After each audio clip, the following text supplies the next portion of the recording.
Steve, congratulations. Your thoughts on what transpired this evening?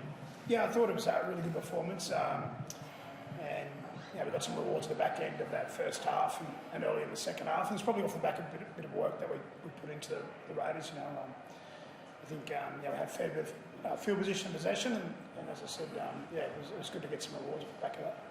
Taniela Paseka, we were told ruptured Achilles. Yeah. How's he in it? Yeah, that's the initial diagnosis. So I think he's booked in for an operation tomorrow, so which is really disappointing for Taniela and him personally and his family and us as a club, because he's been starting front row since I've been at the club, and someone that we value on and off the field. So he'll be missed, but he'll have the operation, and we'll make sure that we get around him and look after him.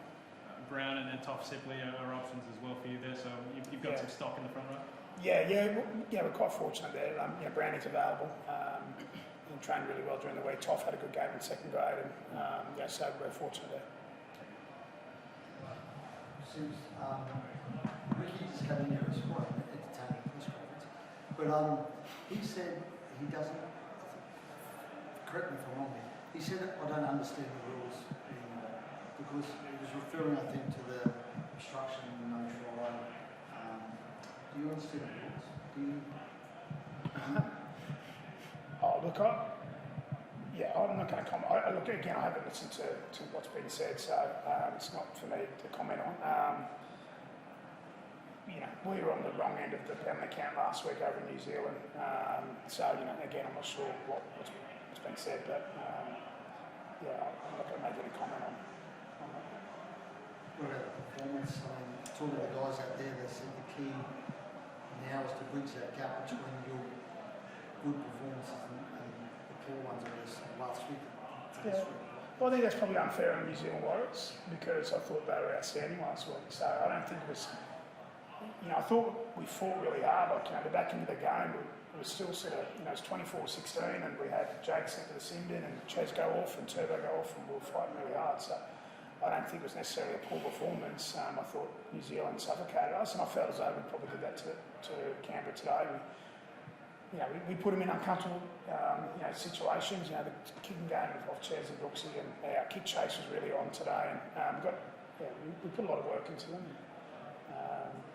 But it was really pleasing to play so well against a really good side. I've got a really high opinion of Canberra, and their form the last couple of weeks have been outstanding. So we were really pleased. Is there a happier man on the planet than Ruben Garrick currently? For 24 hours, little baby girl, and scored 4 tries and kicked 6 goals or something like that. I think he wanted to take the 2 points at the end of the game there too. So I knew Chaz would have had it. But what a 24 hours. So great. Great experience for him and Rolly, first-time parents and little baby girls. So really pleased for both of those guys. Do you have a guy like that in your team who, comes up every year with 200 or even 300 points? Really special. He works really hard at his craft, and I think he can be a really elite centre. That's sort of why I moved him there last year. A great goal kicker. Really good person off the field. Gets on well with the guys. So he's a really great asset for us as a club. Can you tell us what the impact of losing Taniela will have in the free club?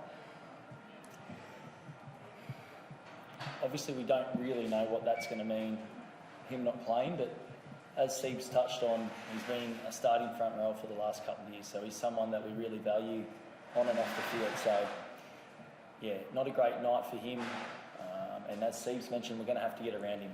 But what that looks like, obviously he's going to spend some time on the sideline, but it just creates an opportunity for someone to be that starter and really go after it. And we've got people on our side that have played a lot of first grade in that front row stock, as you guys have mentioned. So unfortunately for Nella, it's going to create an opportunity for someone else, and we'll get around Nella, and then someone, as I said, someone's going to get an opportunity. We'll get around them and make sure they feel valued as well. Can you tell us what your week was like? We seem to be discussing the futures every week now. Did you find that a distraction at all? The fact that you got brought up and talked about 2-year contracts and all sorts of stuff? Because the one bloke I didn't hear from was you. Pardon? So the one bloke we didn't hear from was you during the whole. We heard from you a lot this week, Reedy, about my situation, didn't we?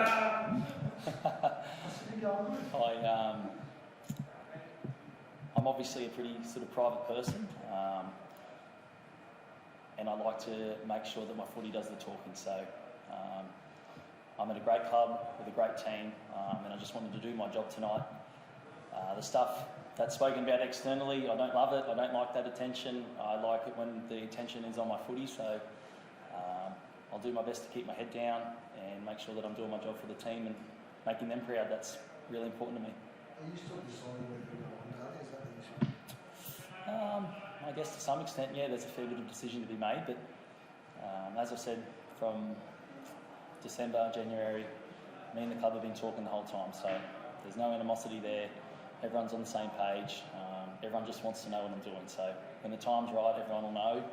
I guess that's as simple as it has to be. Don't want to put us out of our misery now, or I wish I could help you, Reedy. do you really? And is Matthew Lodge any chance of coming back in anytime soon? Or?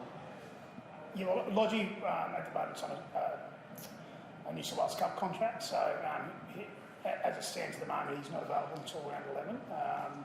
Unfortunately, he broke one of his toes during the week at the training session that he attended. So, look, I think it's a couple of weeks to heal there, and then we'll get Lodgy fit and firing, and once round 11 comes, and then becomes available for us. So, that's a good inclusion. Having someone like Lodgy's played well over 100 odd games in the front row. So, he's part of the club, and a little setback during the week, but he'll get that right. And, we'll get access to him at some stage during the season.